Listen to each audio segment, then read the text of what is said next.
talk a little bit about our purpose today. What I'm hoping is that we have the opportunity to collaborate about methods and tools that we could use in the virtual classroom. There's a lot of expertise in the room for us to garner information from. And I'm also hoping that I'm able to get your virtual toolkit started. Now, on your tables, there are piles of information, and you will find your virtual toolkit cards on your table. You can kind of hold those up for me. The virtual toolkit cards, yes, you're finding them. Everybody see those?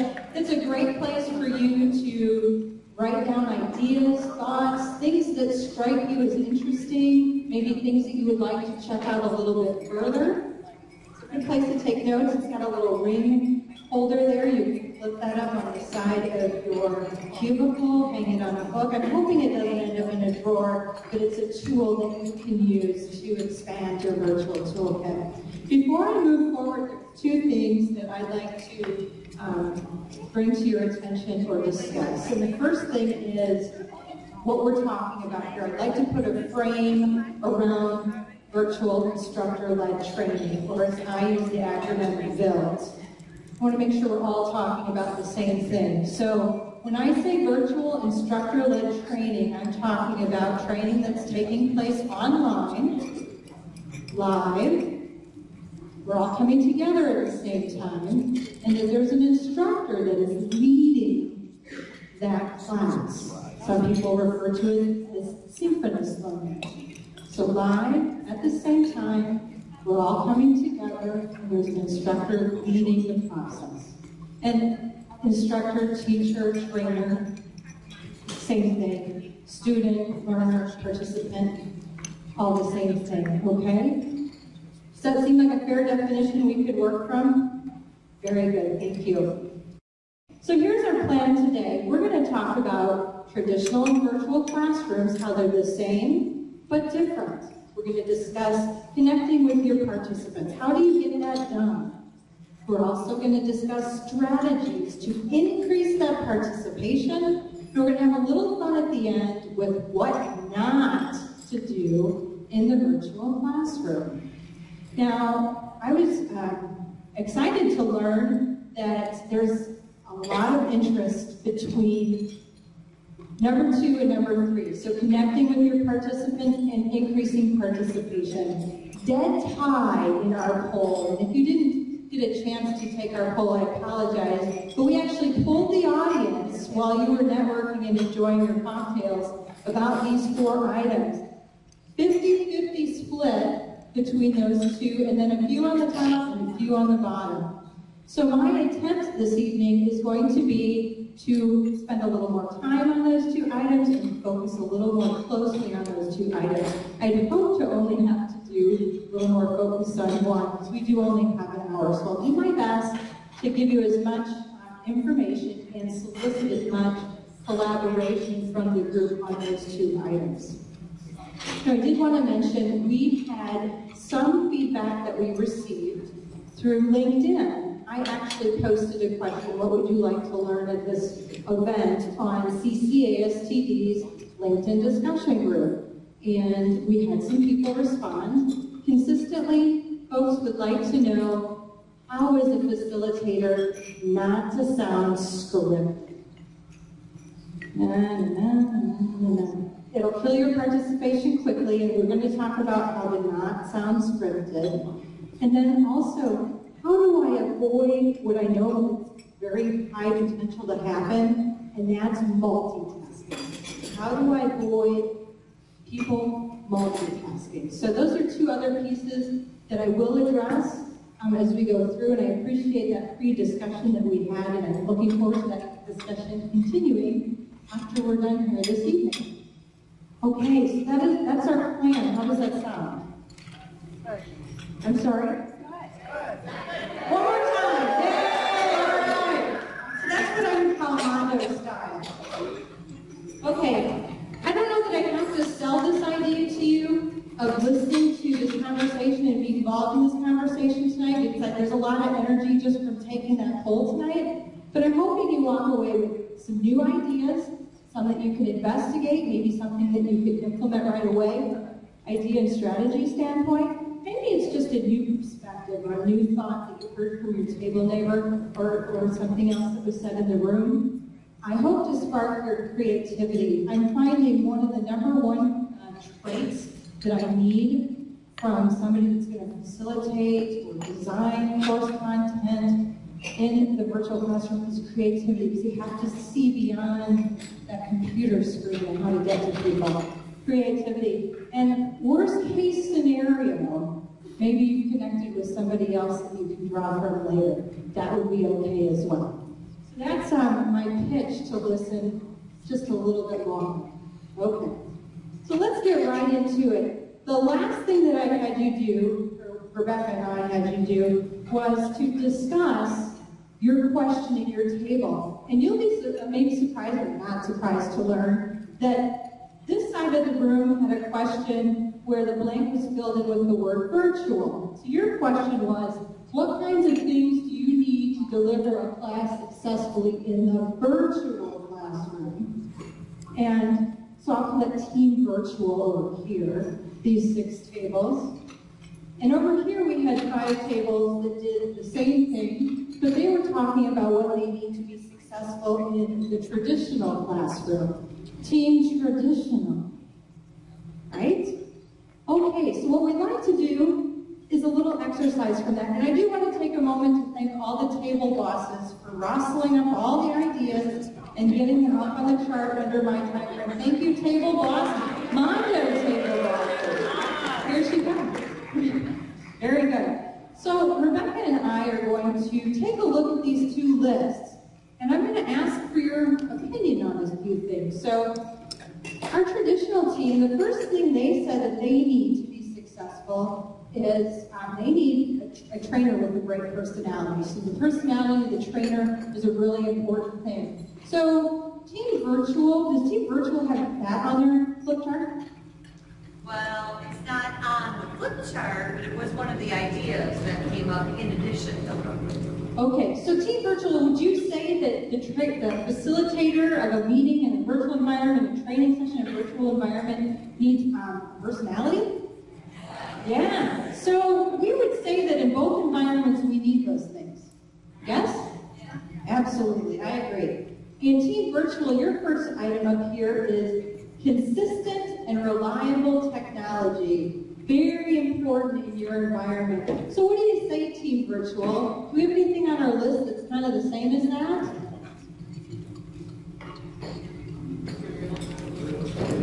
You've got adequate space, chairs, and tables.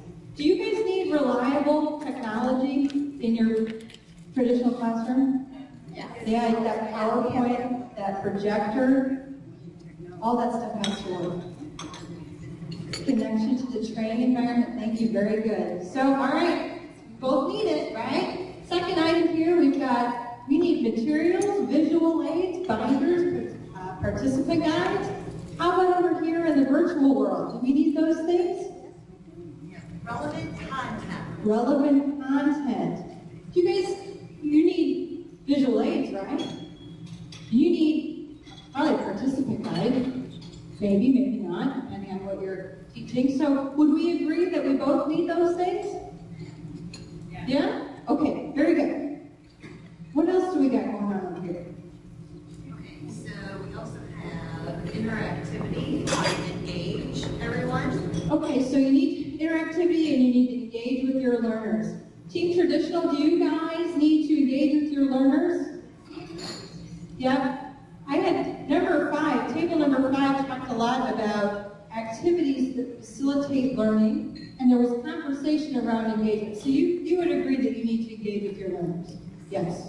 Okay. We could continue going down our lists, but the point I'm trying to make is that whether you're delivering learning in the traditional face-to-face classroom or you're delivering it in the virtual classroom, there are a lot of things that are the same.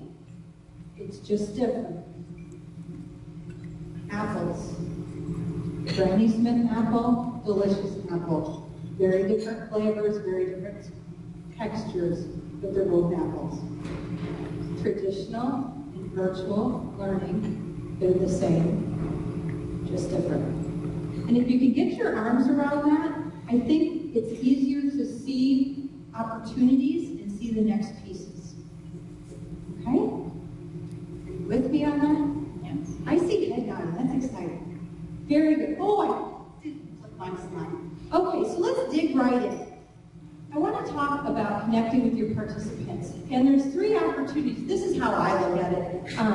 Everybody looks at these things different. You're going to get a variety of opinions about approaches in the virtual learning space, just like any other methodology that's utilized.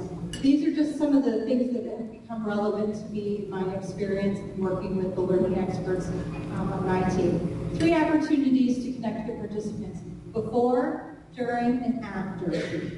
If we had hours to talk, we would talk about all 3 of these. But lucky for you, the chapter has told me 1 hour. Okay? So I won't keep you forever. Before and after, they're important, and please don't forget about them. Be creative about that pre-coursework. Be creative about how you invite people to training. Get involved on the front side and make those connections before they even come into your virtual classroom. And also on the after side, don't forget to thank people for training, coming to your training session. Don't forget to follow up on items that come up in your training session that you're unable to answer or resolve. And don't forget to share additional information that might come to you later that's relevant to your topic. Those are the kinds of things that I would dig into if we had more time, but we don't. So we're going to focus on the meat of the matter, and that's during your session. Okay, let's get, you got to get off on the right foot, right? So you have to have a wonderful interactive kickoff. And when I think about interactive kickoff, I think about when I log into my session, what happens as a user? What do I see? What do I hear? What's happening? So, like you would in your face-to-face classroom, you've got everything ready to go as a trainer. You want to do the same thing in your virtual classroom. I'm a big proponent of music and a timer. I've arrived, Dana always plays music, so there's music going on. I must be in the right place. There's a timer going, tells me how long till class starts, so I can do a few more things if I need to, and be ready to go when it's time to go. If you don't use a timer, and you don't have music, make sure every time that audio beep happens and you know somebody's new in your classroom, that you welcome them and tell them how long it's going to be before class starts. And by the time you do that several times, everybody will know you become the timer for everyone, and everybody knows they arrive at the same place, they feel welcome, and they're ready to go. I also chat a nice welcome in my chat box, and as people chat in there, I respond. It's probably the most social time I'm going to have as a facilitator is before the class even starts. Neat idea that I saw a client do is a word search up on the whiteboard while everybody was waiting for class to start. It was a good opportunity for people to get warmed up on the tools and also start thinking about the words that are relevant to the learning they're about ready to have. Get some conversation going. These last 2 things I think are really important and sometimes get forgotten about.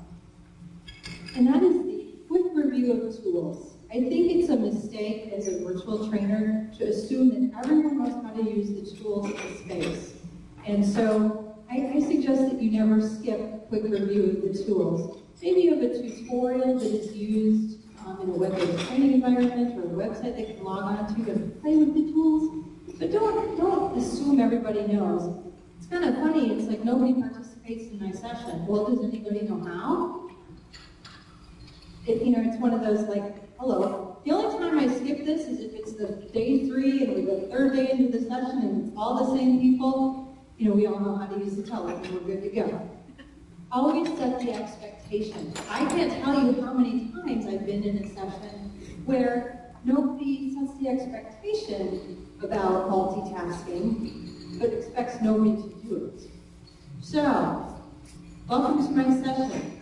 Just like when you go to the movie theater or church, please shut off your cell phone. Please shut off your instant messenger. Please shut down all your other applications, including your email. This is my time. Okay? I eliminate all your distractions. Clear off your desk. put out your Do Not Disturb sign, classes in session. If you live in the cubicle, talk to your coworkers and say, I am busy from this time to this time. Okay? As a facilitator, set those expectations. Okay. Collage. I think a nice way, if you are able to do it, to get everybody to introduce themselves is through pictures. So as part of your pre-coursework, you could request a JPEG image, a little blurry, JPEG image of everybody. And instead of just saying, well, let's go through the participant list in order and introduce ourselves, instead of doing that, you could say, hey, let's go through the participant list and put your pointer next to yourself, and why don't you type in what you'd like to do. Now, every tool platform has different bells and whistles. I've seen facilitators actually assign marker colors. So if you get to be the first one to introduce yourself, you get to pick your marker color, and for the rest of class, that's your marker color. So anytime you use the whiteboard, we know that yellow is Dana and Mary is red for that particular class, okay? So it's a different way to do introductions. I have several other ideas about introductions in environments where everybody knows everybody, or in environments where nobody knows anybody. So if you need additional ideas, just send me an email.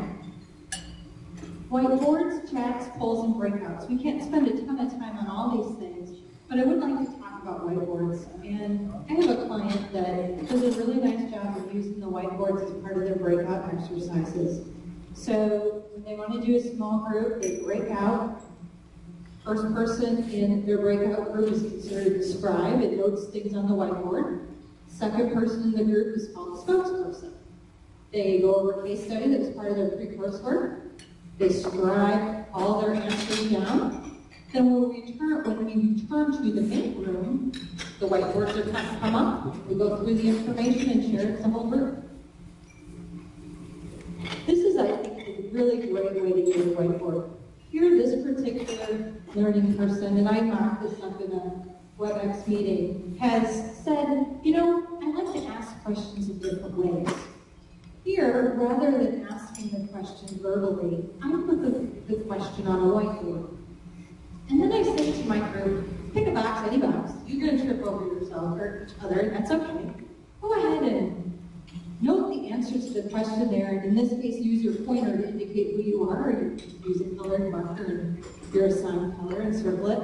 And if there's not room, just go somewhere else, off to the side. Now, what happened in this situation is, how do you incent your sales team today? Dana Peters said, pizza party will make it go. There we go.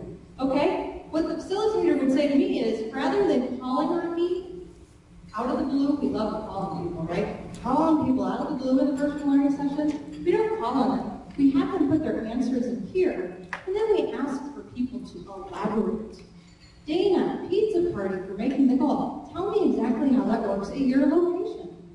Dana's like, well, sure, we do this, this, and this. Instead of calling on people, getting them to give some information and then being able to ask for further opinion gets them talking and used to being engaged in that environment, and it will increase your participation. So think about, rather than asking questions directly, is there a way to get people involved with the question and then get them communicating further about their answers? Chats and polls. I just want to make one comment about chat, and it can fly by really quickly. There can be a lot of information happening in chat. And as a facilitator, I think you need to decide what your strategy is going to be about chat. Are you going to handle chat like you would if somebody raised their hand? Or are you going to handle chat like I'm going to check on it every once in a while and address some answers? Or am I going to read the chat and try to weave it into my program? It doesn't really, I don't have necessarily an opinion about the best way to do that, but my opinion is communicate with people and tell them what your plan is so that they don't think they're being ignored. Why would anybody participate if they think you're ignoring them? So just tell them, hey, I see a lot of information coming in chat. Thank you. Keep that going. I need to get through this meaty part right now, and then I'll come back to those things that are in chat. It's just communicating verbally because they can't see you. Breakouts, I already described one breakout scenario, and I know every platform is different and what you have access to is different, but think about those times we're going to break people down into smaller groups and get information going in a smaller group conversation. It's a great place for breakouts. I've even seen some people do some Microsoft certification labs in breakouts, and that's, if you ask technically how they did it, I'd have to get somebody else to explain that to you, but it was kind of cool because it was like a breakthrough for this organization to be able to do that. A couple more things here that I just want to point out. Comment, question, and using names. And you're going to find what I'm saying here about connecting with participants starts to apply to increasing participation. So, commenting, recognizing what's being said in chat, encouraging people that are sharing, encouraging people that are using their emoticons, making comments about them, helps to get people involved. Just using their name. I mean, when somebody says your name, they said my name. By using your names all the time with all your participants, that gets them kind of on the hopper, paying attention to you. So use names and questions. You gotta ask questions throughout your presentation. And not, are we all together on that? Silence. Does anybody have any questions? Nobody has any questions, right? Hey everybody, would you just take a minute to tell me one thing you've learned so far? Go ahead and put that in chat. Now we're getting somewhere, okay? Prompt how you would like people to respond. And I actually just gave an example of that. I can't tell you how many times I've been in a virtual learning session where the facilitator just says, hey, tell me the number one thing you've just learned. Somebody speaks on audio, 3 people speak on audio, somebody raises their hand, somebody answers in chat, and you get something scribed on a whiteboard. And now you've got like this 3-ring circus going as a facilitator. Always, always, always prompt how you would like people to respond. I'm going to ask a question. If you could raise your hand if you'd like to share. Here's my question. I'm going to post it in chat. Please respond in chat. Always tell people how you would like them to respond. Every single time. It's very helpful for you to managing that classroom. Okay. Last 2 pieces here on the last bulletin item. And here's where I want to remind you guys that there's a lot of opinions about things out in, I would say, the virtual learning space. This is just our experience. Class size. If I'm going to facilitate a virtual class by myself, 8 to 12 people. 12 is the max. 10 is perfect. 5, we're getting a little smaller. I mean, if the class has been designed for a lot of engagement and participation, there's going to be a lot of work being done, okay? So 8 to 12. Want to step it up to a higher number? You really need to use a producer. And when I say a producer, that could be producer, it could mean a session host, or another word that I hear used is co-facilitator. That person's responsibilities is going to be to help with all of the technology. So when we use a producer, we have that producer log in a half an hour before the session starts and make sure the classroom's ready to go. Welcomes everybody into the session, kicks the session off, and then the presenter takes it over. That producer continues to manage the PowerPoint slides, polling, chat, breakout sessions, all the technical pieces, so the producer can just present. When you do that, when there's 2 people, we find that you can go up to 20. Now, the reason I say this is the client we were producing sessions for in December all was like, oh, we all got to take this class. And so they allowed their minimum to go up to 26. Guess what happened? Participation went like this amongst everyone. There were 8, 9, 10 people that were really involved in the session, and there was a place to hide. There was a place for people to hide. 20 is great if you got a producer, but once you start creeping over 20, you start to have some problems. Our experience. There's other good advice out there, but that's our experience. And then we talk about the use of the producer. Okay, I would like to pitch the ball out to you. What else? else? What else increases your connection with your participants? Trish, do you need a microphone or can you yell? No, I'm good. Thanks. All right. It's my birthday week, so it's all good. There are two things. So one is participant and participant participation. Yes. So not just participation with the facilitator, but encouraging people to, and you, as a facilitator, you've got to relinquish some control. We're so used to managing a formal classroom and getting people to stop the side conversation. I find it in the virtual sessions to encourage it. I agree with you 100%. And I always make this analogy. If people in your traditional classroom started whispering to each other while you were presenting, everybody in the room would say, that's rude. Why do you do it? In a virtual classroom, we want you to chat while the presenter is facilitating, maybe a piece or something, right?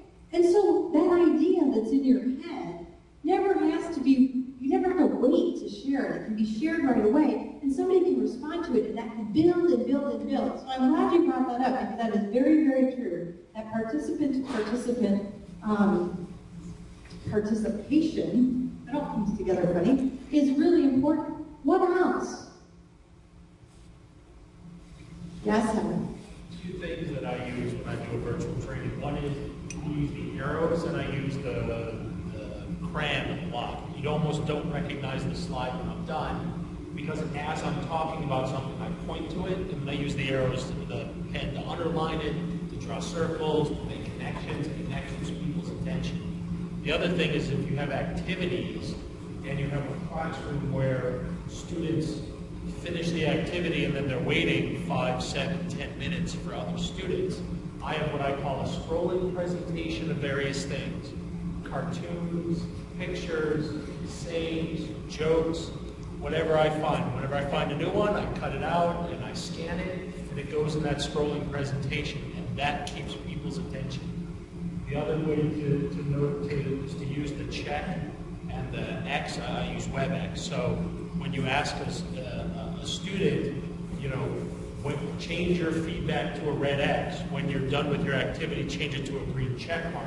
You can tell very quickly who's paying attention by how quickly those checks change. And you can kind of check in with people. Okay, all right, you know, and don't be afraid to call on them. Hey, please change your feedback. Please change your feedback, and then they get it really quickly. That also keeps them engaged.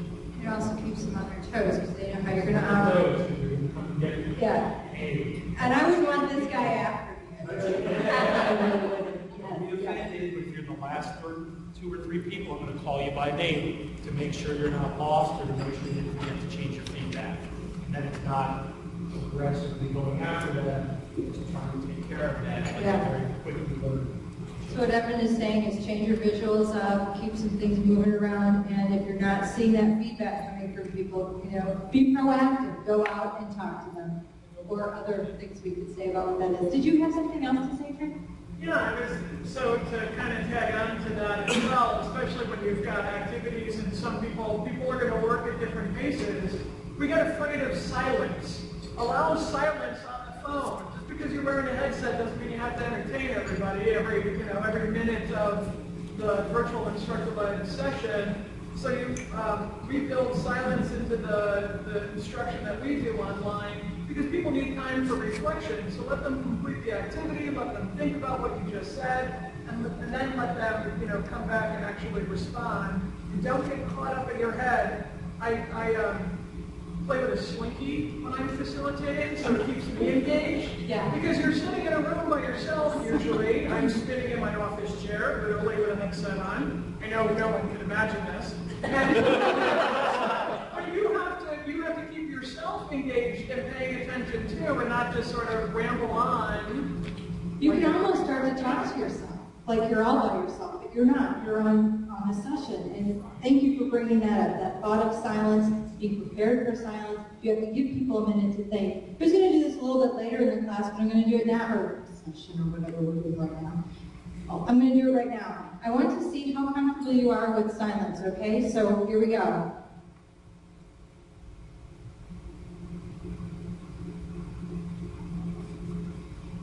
That's how long it's going to take somebody to respond. 5 seconds. Why? They need to hear your question. They need to think about your question. They need to figure out how to get their phone off mute. Just talk to you. And sometimes you have to remind people that hey, your phone might be on mute, I'm not hearing you. And you might do that like 8 times in the session. I have been on mute and hosted. That's good. Doesn't work very well. Okay? Very good. Let's keep plowing forward. Thanks for the input. That was wonderful. Increasing participation. 4 spots that I like to think about increasing participation. Environment, materials, exercise, and facilitator. Again, for the sake of time, we're going to really focus on the facilitator today. But I do want to make a couple comments about environment. In your environment, you've got to think about the platform that you're using. Will it support the content you want to deliver? And those are hard decisions to make, okay? Class size, we've already talked about that. You need to make sure you don't bulk up those classes too fat if you can. Foster participation. Tools. Make sure everyone knows how to use the tools. And I know that seems silly, but I see it a lot. Materials.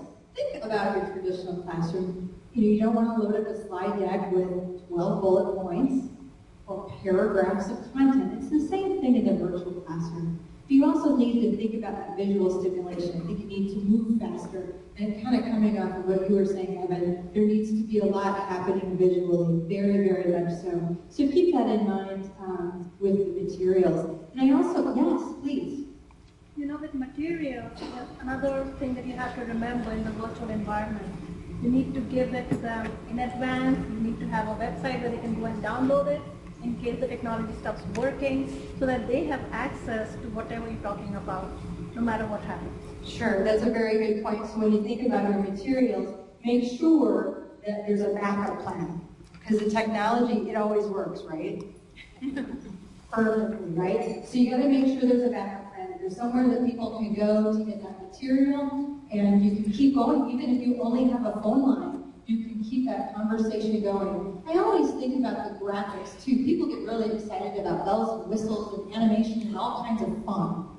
And that stuff's cool, I dig it. But the simplest technology to get the job done is usually just fine. Sometimes we overspend time and money on bells and whistles, and I ask you, what is the value? Are you getting the value out of it? Just something to think about there. And exercises, we could talk a long time about exercises. They need to engage people, they need to get people involved, they need to keep people from hiding. But think about your content. Is it a lecture? Is there a lot you need to say? If it's a talking head thing, this is probably not going to be the right environment. Is there something else you could do? Could you do a podcast? Could you pre-record something? Is there something that could go into pre-course homework to get some thoughts going? Maybe a YouTube video?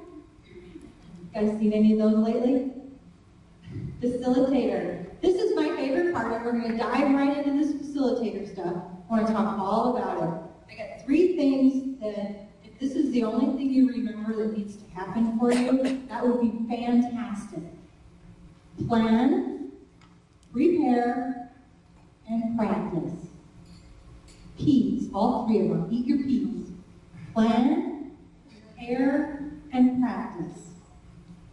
One of the learning experts that I work with told me that on average, her 90-minute session has 50 to 60 slides. So in her preparation for her session, her planning and her preparing, she has 50 or 60 slides for a 90-minute session. Now there's some duplicates in there, right? We go back to the agenda several times. I have duplicates in my slide deck, but that's what she's saying. Now let's talk about practice. I'm going to jump around a little bit, I apologize. Practice. So those folks that were writing in LinkedIn about people sound scripted, it's so boring. I have the answer to scripted sounding. I would venture to say that someone that sounds scripted has not spent enough time practicing. Practice, practice, practice. And I work opposite. I write the script first. I practice with the script, The script boils down to an outline.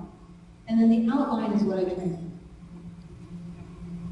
Okay, script, it sounds way backwards. But that's how it works for me. The script first, and then I will work from an outline. Would you stand in front of a traditional face-to-face class and read off of the script? No. What would you guys think if I was reading off of a script right now? You'd be asleep. Okay? Why is it okay in the virtual classroom? It shouldn't happen. And it's practice, and don't just practice by yourself. Practice with your stakeholders. Practice with somebody that's going to be in the audience. Practice with your family. I mean, whatever. But you just got to get in there and you got to practice, right? Get comfortable with the tools and move forward. And practice with people that'll give you honest feedback. You know, find that person that'll give you feedback in a really nice way. And get some feedback. Okay? Planning, preparing, and practicing. Chunk it down, just like you do in other learning environments. Small pieces, break it down. Things got to change. 90-minute sessions. And this is another place where all the experts will get together and argue about what's appropriate. Just tell me what seems to work. To me, if I've got a good facilitator, good session design, 90 minutes to 2 hours. Once we get past that, we start to have a problem. I also had somebody tell me, oh, you can't go long, 30 to 60 minutes. I'm like, we're just getting fired up after 30 minutes. I don't know how you think anybody would get anything done in 30 minutes. So our deal is 90 minutes to 2 hours. Okay? The client that we do some producer services for, they have 3 modules that are 2.5 hours and one that is 3. And they're all gone after 2 hours. 2 hours is the max. Okay? Find ways to connect your content with your participants. Okay? You do this in the traditional classroom. You're talking about something, somebody asks a question, you somewhat respond to it, you get to the material later, and you say, hey John, you remember when you asked about X? Here we are. Here's a great example of this. Again, using the name, tying it together for them. Seed questions throughout your presentation. Learn different ways to ask questions. And that I find hard. I get in a rut and I ask the same questions the same ways all the time. But you need to kind of surprise people a little bit. You got to give people time to respond. We already did the 5-second thing. And you have to prompt people how to respond. We talked about that already. And I know that several of you and I talked before the session, connecting with participants and increasing participation going hand in hand. Okay? I could go on with a few more ideas, but I'd really like to give you the opportunity to do that. How are we doing on time? Not too bad. At your table, table bosses. Table bosses. I'm going to give you 2 minutes. I'd like the table bosses to facilitate a conversation amongst your table participants about what else a facilitator needs to be increasing participation. What else does the facilitator need to do to increase participation in that virtual learning class? Okay? 2 minutes, table bosses.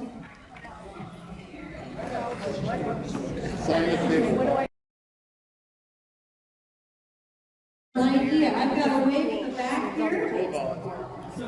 So you're not a table boss. Can I accept his wave? I volunteered my table boss. Way to delegate. He said that's the most important thing is to first assign the table boss. I think he's management material. Okay, here comes our first idea. Using polling and interactive is really important. I know you talked about it. But I didn't bring that back up again in my list. It's really important. Get people together at the beginning to find out where it was from and get some answers. And they talked here about polling and interactive tools. And I didn't bring that back up when I started to talk about this. Polling and interactive activities. Your table wants to do something the same? It's doing. Worry about 300 performance. Working together to build something, build a model or a worksheet or some other way aggregating learning. The academic also came up with perhaps like a hidden word on each slide that people are to jot down that later forms a whole puzzle or some kind of secret answer, so that there's something going on through the process that's unique to that group. Who came up with that? Fabulous. Big words in your slide. Thank you very much. Let's talk about briefly what not to do. And being me and the way I am, we can't just do that in a boring way. We need to talk about the top 10 ways you can trash your virtual instructor-led training session. Okay? It's Mondo Letterman, not David Letterman. All right? Are you ready? Yeah. Okay, top 10 ways to trash your virtual session. VILT session.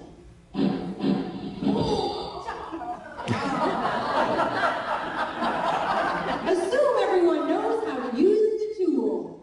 Not so much. Show up 2 minutes before class starts. We just talked about that. Talk the whole time. They can just listen. 1 or 2 slides for the whole session. That sounds like a great time, right, Evan? Each slide should have 12 points or more. Greg, you probably like that one, right? Ignore raised hands and questions in chat. They'll go away, right? We didn't talk about this one very much, but move your face-to-face presentation over, no changes, and call it done. It's not the same environment. It's different. You gotta look at it differently. 50 people in one class.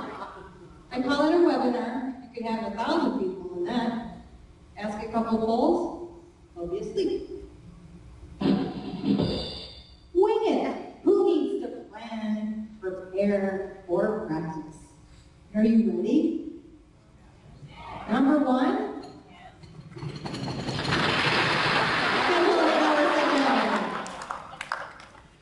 All right. Anybody else want to shout out what else we should not be doing? Maybe it's something you learned today, something you've learned from your experience right here. Among the 2 slides that we had, we have content unrelated to what we talked Fabulous.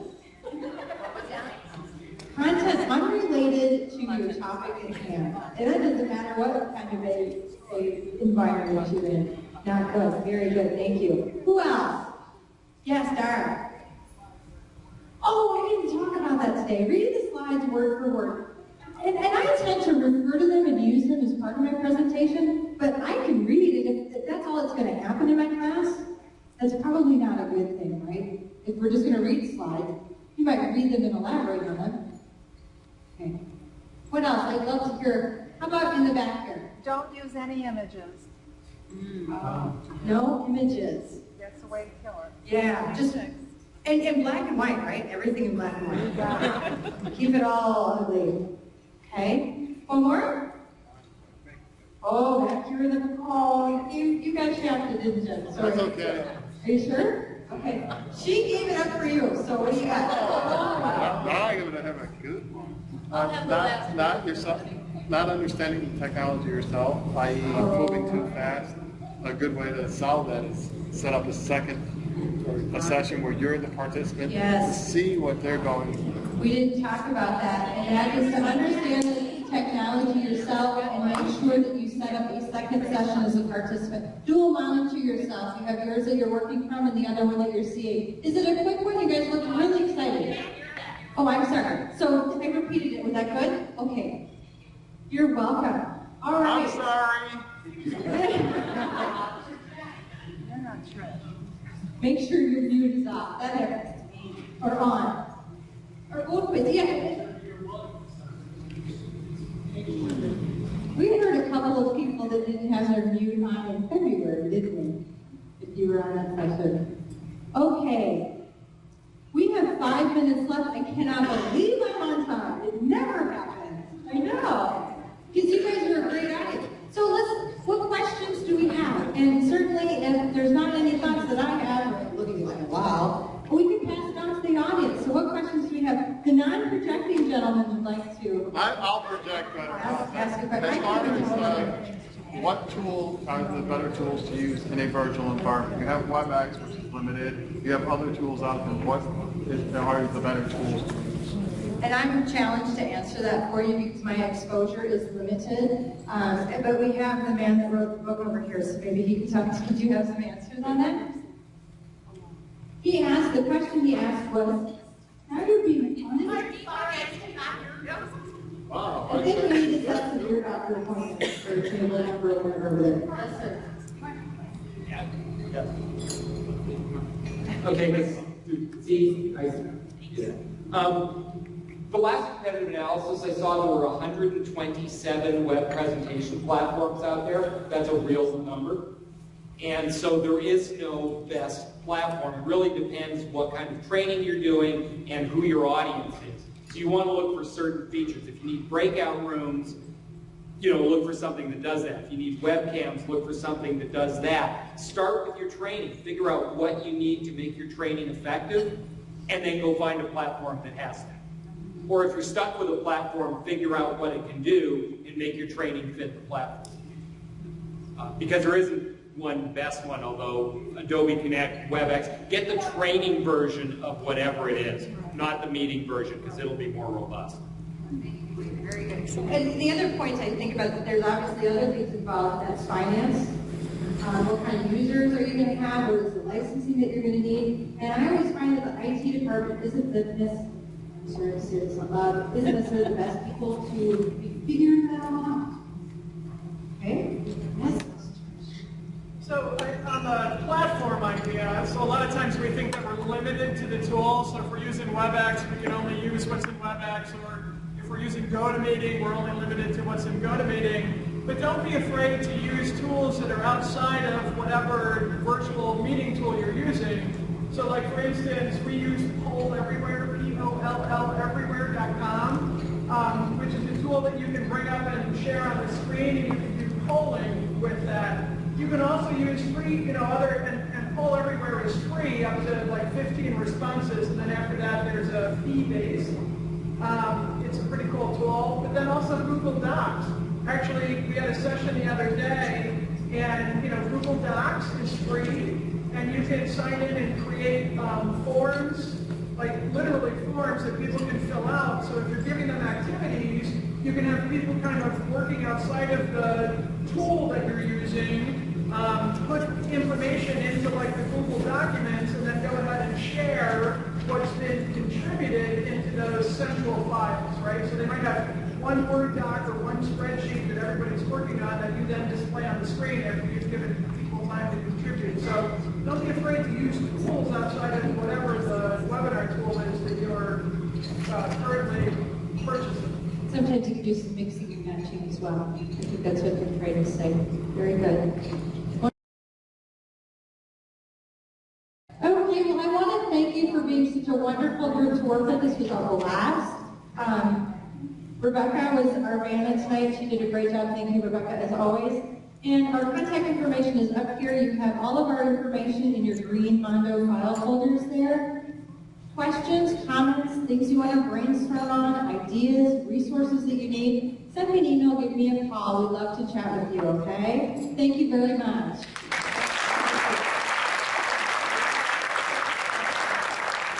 Thank you so much, Dana and Rebecca.